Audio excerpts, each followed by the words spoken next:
Investment risk అనేది market ఒడిదుడుకులకు లోబడి ఉంటుంది. ఇన్వెస్ట్ చేసే ముందు అందుకు సంబంధించిన వివరాలను క్షుణ్ణంగా తెలుసుకున్నాకే పెట్టుబడులు పెట్టండి. ఈ కార్యక్రమం నిపుణులు, అనుభవజ్ఞుల సూచనలు, సలహాల మేరకు మాత్రమే నడుస్తుంది. మీ పెట్టుబడులకు ఏబిఎన్ ఆంధ్రజ్యోతి ఎటువంటి బాధ్యత వహించదు.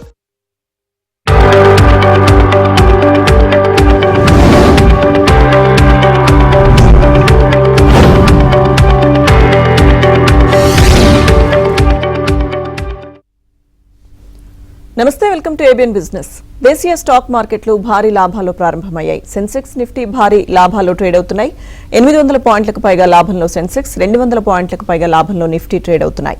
మరోవైపు రూపాయి విలువ 40 పైసలు బలపడింది. Eicher motors, Shriram finance, M&M, Bajaj finance, Bajaj auto షేర్లు లాభాల్లో ట్రేడ్ అవుతుండగా Hindalco, ONGC, TCS, Max health care, NTPC షేర్లు నష్టాల్లో కొనసాగుతున్నాయి. ఇక మార్కెట్స్ మీద విశ్లేషణ అందించేందుకు బిజినెస్ అనలిస్ట్ వివికే ప్రసాద్ గారు ఉన్నారు. మాట్లాడదాం. Good morning sir. ప్రసాద్ గారు. గుడ్ మార్నింగ్ సార్, మన దేశంలో ఆర్థిక సంక్షోభం రాబోతుందని చెప్తున్న ప్రతిపక్షాలు ఒకవైపు, అలాగే ఇరాన్తో మొదలైన యుద్ధానికి ముగింపు దిశగా సంకేతాలు ఇంకోవైపు. అయితే ఈ సమయంలో మార్కెట్ పై ఇన్వెస్టర్లు ఎటువంటి అంచనాలు పెట్టుకోవాలంటారు?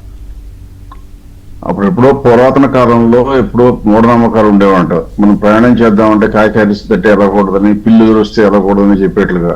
అలా ప్రతిపక్షాలు కానివ్వండి, ఇంకొకరు కానివ్వండి, ఏమాత్రం బేసిస్ లేకుండా పాలక ప్రపక్షాన్ని కొద్దిగా ఇబ్బంది పెట్టాలని ఆర్థిక సంక్షోభం చెప్తుంటే మనం భయపడితే, ఆధారాలు లేకుండా ఇలా భయపడే వాళ్ళకి ఆన్సర్లు ఎవరు చెప్పలేరు. సముదాయించడానికి కూడా ఎవరికి ఓపిక ఉండదు.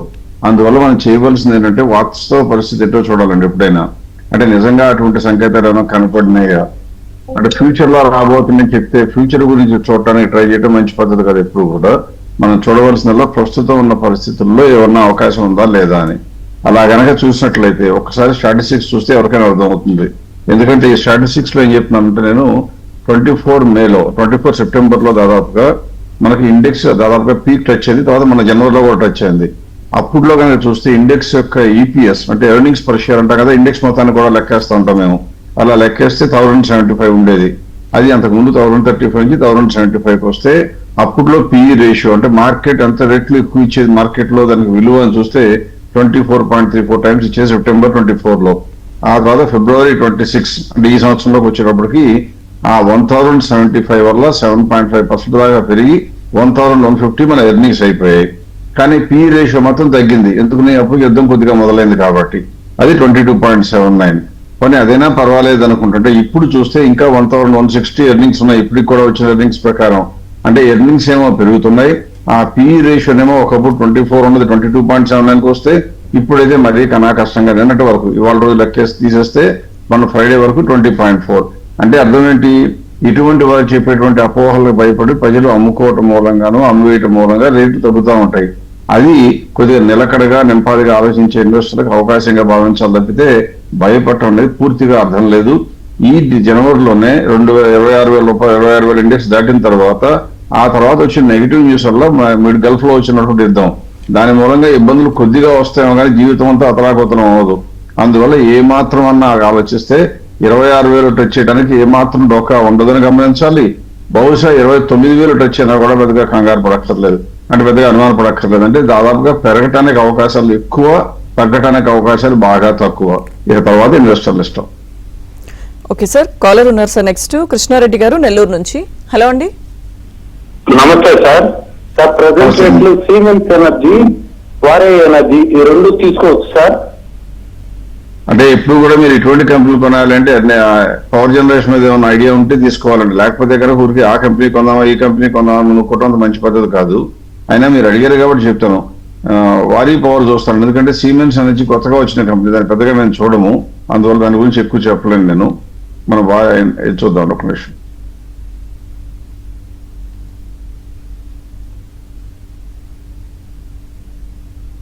ఒక్కొక్కసారి కంప్యూటర్ కూడా ఇబ్బంది పెడతా ఉంటాయండి. లైవ్ లో ఉన్నా కానీ డేటా రాదు. డేటా రాకపోతే నేనేమన్నీ గుర్తుంటాయని చెప్పేటువంటి కెపాసిటీ నాకు లేదు. ఆ డేటా ఎదురుగా వస్తేనే చెప్పగలుగుతాం, లేకపోతే చెప్పలేము. దురదృష్టవశాత్తు కొద్దిగా రావట్లేదు. ఒకసారి క్వశ్చన్ స్కిప్ చేద్దామా? అది రావట్లేదు అంటే నాకు కాసేపు నాకు వస్తే చెప్తామా. నెక్స్ట్ కాల్ తీసుకుందాం సార్. ఎస్, బెంగళూరు నుంచి కాల్ చేస్తున్నారు సార్ రవి గారు. హలో అండి. Good morning madam. Morning morning అండి. సార్ మన బ్రిగేడ్ ఎంటర్ప్రైజెస్ తీసుకున్నాం సార్, 40% లాస్ లో ఉంది. ఈ ప్రైస్ లో మినిమం చేసుకోవచ్చా సార్ ఇవి? అసలు ఫస్ట్ బ్రిగేడ్ ఎంటర్ప్రైజెస్ అనేది మీ ఏరియా నుంచి వచ్చిన కంపెనీ కాబట్టి కొన్నారో ఎందుకు కొన్నారో తర్వాత పక్కన పెడితే ఏ కంపెనీ అయినా కొనాలి అంటే చూడాల్సింది ఏంటంటే కంపెనీ గురించి పేరు తెలిసిందా, పెద్ద పెద్ద బిల్డింగ్లు కనపడుతున్నాయా, ఆ బిల్డింగ్లు మాయమైపోతాయని కాదండి. రియల్ ఎస్టేట్ లో ఉన్న కంపెనీకి ఆ కట్టిన బిల్డింగ్స్ వాళ్ళ ఓనర్లేం కాదు, వాళ్ళు అమ్ముకుంటా ఉంటారు. అదంతా స్టాక్ ఇన్ ట్రేడ్, అమ్మే వరకే. అందువల్ల వాళ్ళని కట్టిన స్ట్రక్చర్స్ చూసి ఎప్పుడు స్టాక్ మార్కెట్ లో ఇన్వెస్ట్ చేయడం మంచిది కాదు. స్టాక్ మార్కెట్ లో ఇన్వెస్ట్ చేయాలంటే వాళ్ళ యొక్క వర్కింగ్స్ బాగున్నాయో చూడాలంటే వాళ్ళు కడుతున్న బిల్డింగ్స్ మీద, అపార్ట్మెంట్స్ మీద మార్జిన్లు వస్తున్నాయో చూడాలి. ఇప్పుడే డేటా ప్రజెంట్ చేస్తున్నాను చూడండి స్క్రీన్ మీద. ఈ మధ్య బాగా రేటు తగ్గింది కాబట్టి మీకు కంగారు పుట్టింది, ఇప్పుడు ఫోన్ చేశారు. కానీ ఆ కంపెనీ గురించి కంగారు పడవలసినట్టుగా ఉందా లేదా అని చూడాలి అంటే వర్కింగ్స్ చూడాలి. మీరు అక్కడ స్క్రీన్ మీద ఉన్న డేటా చూస్తే ఎర్నింగ్స్ బాగానే, అంటే సేల్స్ బాగానే ఉన్నాయి, అలాగే జీపీఎం కూడా బాగానే ఉంది. ఎన్పిఎం కూడా చూస్తే 14.36, 14.55 కొన్నా, ఇప్పుడు కూడా ఇంకా 12.72 ఉంది. అంటే కొద్దిగా తగ్గుతుంది. అది మార్కెట్ లో మొత్తం వచ్చినటువంటి కొద్దిగా నెగటివ్ సెంటిమెంట్ మూలంగా తగ్గడంతో భయపడక్కర్లేదు. అందుకే ఈ కంపెనీ గ్రోత్ లో ఉందని నిరభ్యంతరంగా చెప్తున్నాము. ఈ కంపెనీ 672 ఉంది. మా లెక్క ప్రకారం ₹1000 ఉండవలసిన షేర్ అది. అంటే ఇంకా 48% ఇక్కడ నుంచి పెరగాలి. మీరు ఎంత కొన్నారో వదిలేయండి. కానీ దయచేసి నేను ఇలా చెప్పాను కాబట్టి యావరేజ్ చేద్దాం అనుకోకండి. యావరేజ్ చేయడం మంచి పద్ధతి కాదు. ఒకవేళ మనకి తెలియని న్యూస్ ఉండి కంపెనీలో ఇంకా కొద్ది కిందకి వెళ్ళిపోతే అంతకుముందు పెట్టింది ఎలాగూ పోతుంది, మళ్ళీ పెట్టింది మళ్ళీ పోతుంది. అలా చేయకుండా డైవర్సిఫై చేసుకోవడం మంచిది. ఈ కంపెనీ మాత్రం ఉంచుకోవడానికి బ్రహ్మాండమైన కంపెనీ. కొత్తగా లేకపోతే కొనుక్కోవడానికి కూడా మంచిదే, కానీ ఉన్నవాళ్ళు ఎక్స్ట్రా యాడ్ చేసుకోవడానికి మాత్రం యూజువల్ గా అటువంటి పని చేయకూడదు. ఈ రోజున ఉన్న కంపెనీలో ఇంతకన్నా పెరగడానికి అవకాశం ఉన్న కంపెనీలు చాలా ఉంటాయి కాబట్టి అవి కొనుక్కోవాలి. అంతేగాని యావరేజ్ చేయకండి, బట్ ధైర్యంగా ఉంచుకోండి. సార్, కంపెనీల ఆర్థిక పరిస్థితిని బట్టి స్టాక్ మార్కెట్ లో షేర్ ప్రైజెస్ ఉంటాయని భావించడం కరెక్టే అంటారా? అలాగే ఈ సమయంలో corporate earnings Nifty high touch చేసిన గత 2024 సెప్టెంబర్ తో గనక కంపేర్ చేస్తే మెరుగుపడ్డాయా లేకపోతే క్షీణించాయా సార్? ఇప్పుడు మనం ఆల్రెడీ ఎర్నింగ్స్ గురించి అయితే ఇంతకు ముందే కూడా చెప్పడం జరిగింది. 1045 అలా ఉండేటువంటి నిఫ్టీ యొక్క ఎర్నింగ్స్ ఇప్పుడు 1150, అంటే దాదాపుగా 10% కాకపోయినా 7.5% వరకు పెరిగినాయి సెప్టెంబర్ 24 నుంచి పోలిస్తే. అంటే ఓవరాల్ గా బండి సరైన పద్ధతిలోనే సరైన మార్గాల్లోనే నడుస్తుంది ఎర్నింగ్స్ పరంగా. కానీ అదే సమయంలో ఏమవుతుంది, మార్కెట్ లో ఉన్న నెగిటివ్ సెంటిమెంట్ మూలంగా రేట్లు ఏమో పడిపోయాయి. మీరు ఇప్పుడు ఆలోచించాల్సింది ఏంటి, రేట్లు పడిపోయాయి ఇంకా పడిపోతాయా అని ఆలోచించడం కాదు. మీరు చేయవలసింది కంపెనీ పనితీరులో ఏమీ తేడా రాకుండా నిఫ్టీలో ఉన్న కంపెనీలు అన్ని కలిపి ప్రొడ్యూస్ చేస్తున్న లాభాలు ఇంకా పెరుగుతూ ఉన్నప్పుడు రేట్లు పడిపోవడం సమంజసం కాదు అని నమ్మగలగాలి. అలా నమ్మినట్లయితే మీకు వచ్చేటువంటి ధైర్యం ఏంటి, మొట్టమొదట ఇలా గనక జరిగినప్పుడు నేను ఎందుకు ఈ రోజున స్టాక్ కొనుక్కోకూడదని అనుకోవటం వస్తుంది. ఇప్పుడు నేను ఏం చేస్తానంటే దాంతో పాటుగా మనం ఒక పని చేద్దాం. ఏంటి, 2025లో డిసెంబర్లో రిజల్ట్స్ వచ్చినప్పుడు ఉన్న కంపెనీల్లో ఎన్ని కంపెనీలు ఆ ఎర్నింగ్స్ వచ్చిన తర్వాత బాగా పెరిగే చూడటానికి ప్రయత్నించేద్దాం. అంటే మీకు ఏం కావాలి, ఎప్పుడు లాభాలు వచ్చే కంపెనీలు చాలా ఉంటాయండి. ఆ లాభాలు వచ్చే కంపెనీల్లోనూ నష్టాలు వచ్చే కంపెనీ ఇండస్ట్రీలో ఏ ఇండస్ట్రీలు క్యాచ్అప్ అయినాయో ఏ ఇండస్ట్రీలు క్యాచ్అప్ అవ్వలేదో తెలిస్తే ఎక్కడ స్కోప్ ఇంకా ఉందో మిస్ అయిపోకుండా మీకు తెలుస్తుంది. ఒకసారి స్క్రీన్ మీద ఉన్న డేటానే కనుక మీరు చూసినట్లయితే మీకు కనపడేది ఏంటంటే అనేక ఇండస్ట్రీస్ అన్ని కూడా పెట్టడం జరిగింది నేను ఇక్కడ స్క్రీన్ మీద. ఇందులో నేను ఏం చేశానంటే 25 డిసెంబర్లో రిజల్ట్స్ వచ్చేటప్పటికి మిగతా వాటిలాగా 1, 2 కంపెనీలు పట్టుకుని వేలాడటం మాకు చేత కాదు. అన్ని కంపెనీలు మార్కెట్లోనే స్టడీ చేయడం జరుగుతుంది. 2025లో ఉన్న రిజల్ట్స్ వచ్చినప్పుడు చూస్తే ఇక్కడ మార్కెట్ క్యాప్ ఎంత ఉండింది అంటే ఫర్ ఎగ్జాంపుల్ టెక్స్టైల్స్ చూస్తే 228, అది ఇప్పుడు ఎంత వచ్చిందండి, ఇప్పుడు ఎంత వచ్చింది 2,26,000, అంటే ఏమీ పెరగలేదు.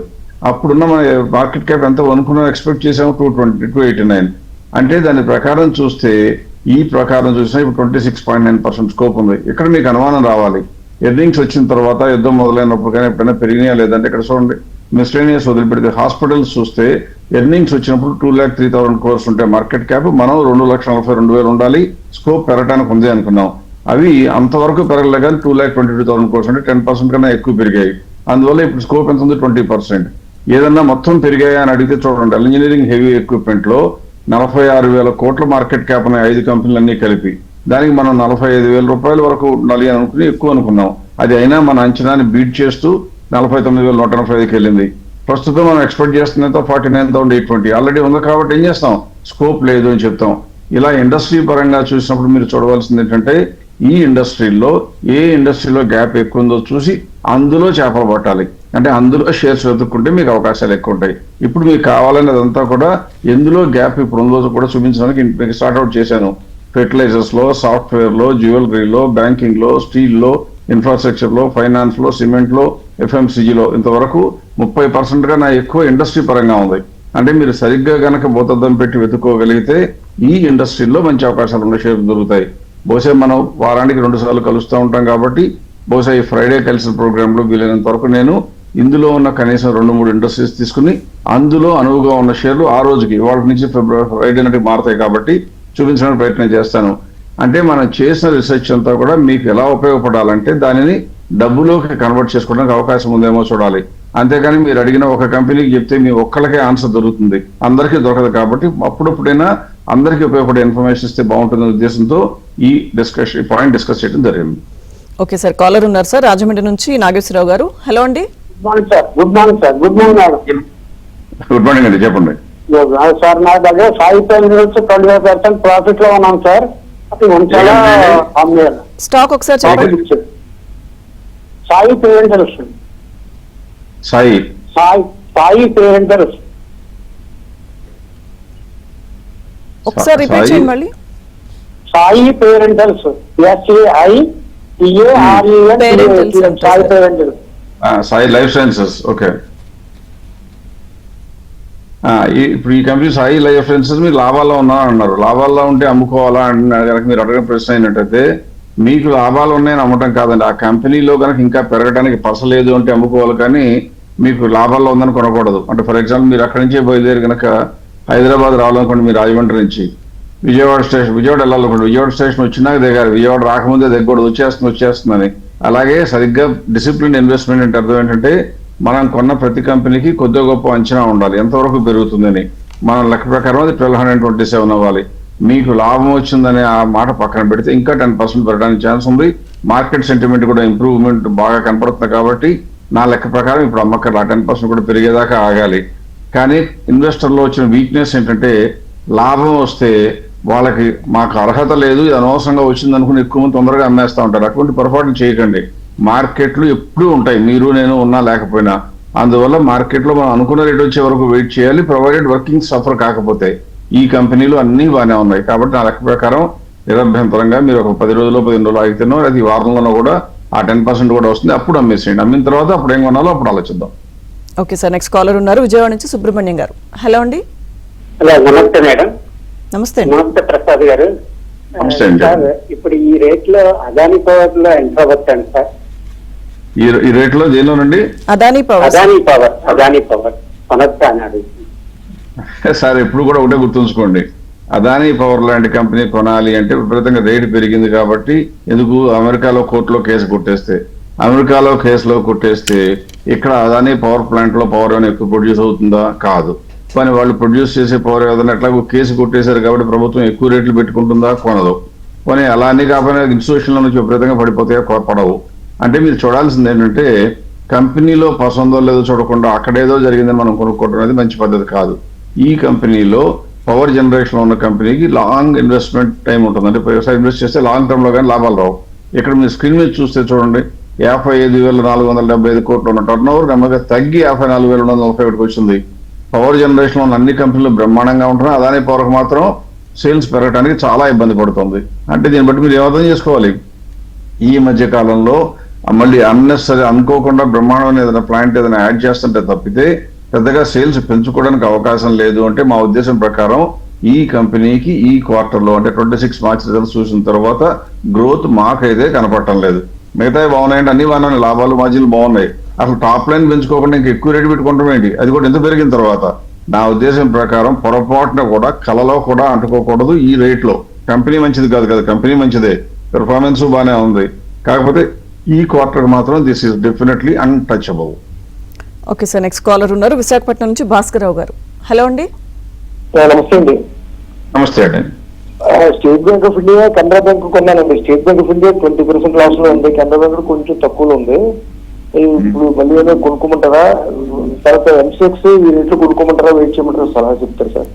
ఇప్పుడు కెనరా బ్యాంకు మల్టీపుల్ కమ్యూనిటీ చేస్తుందంటే అన్ని కంపెనీలు చెప్పడానికి కొంచెం సమయం ఉండకపోవచ్చు, అంటే మిగతా వాళ్ళు కూడా వెయిట్ చేస్తుంటారు. కాబట్టి కెనరా బ్యాంకే కనుక చూస్తే ఈ కంపెనీ బ్రహ్మాండంగా ఉందండి. ఈ కంపెనీకి వచ్చిన ప్రాబ్లం వల్ల అది కూడా దాదాపుగా తొలగిపోయేట్లుగా కనపడుతుంది వాళ్ళ మార్నింగ్ సిగ్నల్స్ ప్రకారం. అంటే స్టేట్ ఆఫ్ హార్మజ్ లో ఇరాన్ యుద్ధం కనుక ముగిసిపోతే బ్యాంకింగ్ సెక్టర్ మొత్తం రివైవ్ అవుతుంది. ఎప్పుడైతే అలా రివైవ్ సప్లై సైడ్ కనుక డిస్ట్రప్షన్స్ ఆగిపోతే, ఇండియాలో ఉన్న ఇన్ఫ్లేషన్ కూడా కట్టడి అయిపోతే ఆర్బీఐ ఇంట్రెస్ట్ రేట్లు పెంచదు. పెంచకపోతే ఆటోమేటిక్ గా బ్యాంకింగ్ సెక్టర్ కి బ్రహ్మాండమైన సపోర్ట్ వచ్చి విపరీతంగా పెరుగుతాయి. ఇవన్నీ అయితే కానీ మనం చెప్పగలమా, అవుతుందో లేదో చెప్పలేము. అందువల్ల కొద్దిగా రిస్క్ ఉన్నమాట కరెక్టే, కానీ కెనరా బ్యాంక్ మాత్రం it's like as good as gold. ఒకరు ఎవరు కాకపోయినా 2 క్వార్టర్ల తర్వాతనే మళ్ళీ పెరుగుతుంది. అందువల్ల ఖచ్చితంగా ఉంచుకోగలిగిన కంపెనీ. రెండోది మల్టీ కమోడిటీ ఎక్స్చేంజ్ అన్నారు, MCX అన్నారు. ఇందులో గుర్తుంచుకోవాల్సింది ఏంటంటే విపరీతంగా పెరిగొచ్చిన తర్వాత ఇప్పుడు మన చూపు దాని మీద పడితే ఎక్కడి నుంచి కూడా పెరుగుతుందా లేదని అడగడం సహజం. కానీ యూజువల్ గా దీనికన్నా ఇంకా ఆ ఛాన్స్ ఉన్న కంపెనీలు చాలా ఉన్నాయి. లేదండి నాకు మల్టీ కమోడిటీ మీద ఎక్స్చేంజ్ మీద MCX కొనమంటారా వద్దా అని అడిగితే కొనొచ్చు. ఎందుకంటే చూడండి అన్ని రకాల పారామీటర్స్ పాస్ అయిన కంపెనీ, టెస్ట్ బాగుంది, పెర్ఫార్మెన్స్ బాగుంది, మార్జిన్లు బాగున్నాయి. దానిలో బాగాలేదు అని చెప్పడానికి అసలు ఏమీ కనపట్టలేదు. ఇంకా పెరగడానికి కూడా అవకాశాలు ఎక్కువ ఉన్నాయి. దాని ఫెయిర్ వాల్యూ ఇచ్చి 4,300. మార్కెట్ ఇలాగే పెరుగుతుంటే ఫెయిర్ వాల్యూ కూడా ఇంకా కొద్దిగా పెరుగుతుంది మా సిస్టమ్ లో ఆటోమేటిక్ గా. అందువల్ల ఇప్పటికే 31% గ్యాప్ ఉంది. సో కొనొచ్చా అంటే ధైర్యంగా కొనుక్కోవచ్చు, ప్రొవైడెడ్ అందులో మీకు ఎక్స్పోజర్ లేకపోతే, ఫైనాన్షియల్ సర్వీసెస్ దానిలో ఎక్కువ ఎక్స్పోజర్ లేకపోతే కొనుక్కోవచ్చు. తర్వాత మనకి ఇందాక వారి ఎనర్జీస్ సిమెన్స్ ఎనర్జీ ఒకరు అడిగారు, మమ్మల్ని అడిగినప్పుడు ఏమంటే డేటా పుల్ చేయలేక నేను ప్రశ్న స్కిప్ చేద్దామని చెప్పాను. ఆయన కోసం ఆయన కొద్దిగా క్షమించాలి ఆలస్యమైనందుకు. సిమెన్స్ ఇండియా మీరు కొనుక్కున్నారని చెప్పారు. సిమెన్స్ ఇండియా ప్రస్తుతానికి బాగుంది, పవర్ జనరేషన్ కంపెనీలు అన్ని బాగున్నాయి, అందులో ఏమాత్రం డౌట్ బాగుంటాయి కూడా. కానీ ఆ కంపెనీలో మాత్రం చూస్తే కొనడానికి అయితే మాత్రం పనికిరాదు. బికాజ్ 24% గ్యాప్ ఉందండి, అందువల్ల కొనకూడదు. ఒకవేళ మీ దగ్గర ఉంటే మాత్రం ధైర్యంగా ఉంచుకోవాలి. తర్వాత మీరు ఇంకో కంపెనీ అడిగారంటే వారి ఎనర్జీ కూడా అడిగారు, అది కూడా చూపిస్తాను ఇప్పుడే. వారి ఎనర్జీ చూస్తే అదే ఇంతకుముందు డేటా రాకపోవడంతో నేను వెంటనే మీకు చెప్పలేక మాటను అవాయిడ్ చేయాల్సి వచ్చింది. ఒక నిమిషంలో అది కూడా చూపిస్తాను. వారి ఎనర్జీస్ చూస్తే కనుక స్క్రీన్ మీద డేటా పెట్టాను చూడండి. ఇది కూడా గ్రోత్ లో ఉన్న కంపెనీ, ఇది కూడా 30% గ్యాప్ ఉంది. కాబట్టి ఇది కూడా మీరు కొనకపోతే కొనుక్కోవడానికి అనువే. కానీ పవర్ జనరేషన్ లో ఎక్స్పోజర్ మీకు 20% కన్నా ఎక్కువ లేకపోతే లాభం వస్తుంది కదా, అందరూ చెప్తున్నారు కదా, విపరీతంగా డబ్బులు పెట్టకండి. నాట్ మోర్ దాన్ 20% ఒక సెక్టర్ లో ఏ ఇన్వెస్టర్ ఇప్పుడు పెట్టకూడదు. సో రెండు కూడా కొనడానికి అనువుగానే ఉన్నాయి, బాగున్నాయి కూడా. ఓకే సార్, నెక్స్ట్ కాలర్ ఉన్నారు కరీంనగర్ నుంచి కిషన్ గారు. హలో అండి. నమస్కారం అండి, వివికే ప్రసాద్ గారు నమస్కారం. ఒక 2 స్టాక్ సార్, పాలీక్యాబ్ ఏ రేట్ లో తీసుకోవచ్చు సార్ కొత్తగా, ఇంకొకటి పార్క్ మెడి వరల్డ్ అనేది ఏ రేట్ లో తీసుకోవచ్చు? పాలీక్యాబ్ అడిగాడు. పాలీక్యాబ్ అనేది నాకు ఫేవరెట్ కంపెనీ. మధ్యలో విపరీతంగా పడిపోతే మా ఇన్వెస్టర్లు అందరూ విపరీతంగా కంగారు పడిపోయి దాదాపుగా నాకు నెత్తి మీద జుట్టు లేదు, కానీ ఉన్న జుట్టు కూడా పీకేసేంత పని చేశారు. అయినా కానీ నాకు కంగారం లేదు. కంపెనీ బాగుంటే బాగుంది అని చెప్పడం, బాగాలేకపోతే బాగాలేదని చెప్పడమే మాకు అలవాటు. ఈ కంపెనీ ఇప్పటికి కూడా బాగుంది. మధ్యలో కొద్దిగా మార్జిన్ తగ్గితేనే కంగారు పడ్డారు. అందువల్ల ఈ కంపెనీ గురించి ఏమాత్రం కంగారు పడక్కర్లేదు. కదా కొనడానికి అయితే ట్రేడింగ్ కోసం అయితే పనికి వస్తుంది, కానీ ఇన్వెస్ట్మెంట్ కి ఇప్పుడు పనికి రాదు బాగా పెరిగి వచ్చిన తర్వాత. బికాజ్ ఇక్కడ నుంచి మా లెక్క ప్రకారం ఓన్లీ 17% గ్యాప్ ఉంది. అందువల్ల దిస్ కంపెనీ కొనాలా అంటే వద్దు, దూరంగా ఉండండి. ఒకవేళ కనుక మీకు ఉంటే మాత్రం ఖచ్చితంగా ఉంచుకోండి. ఇంకోటి మీరు పాత లాల్ పాట్ ల్యాబ్స్ అండి ఏదైనా అడిగింది కిషన్ గారు, కట్ అయిపోయినా కాల్ డిస్కనెక్ట్ అయింది. Right, thank you so much sir VVK Prasad గారు, మార్కెట్స్ మీద మీ అనాలిసిస్ అందించినందుకు థ్యాంక్ యూ. ఇది వాళ్ళ ఏబిఎన్ బిజినెస్. Keep watching.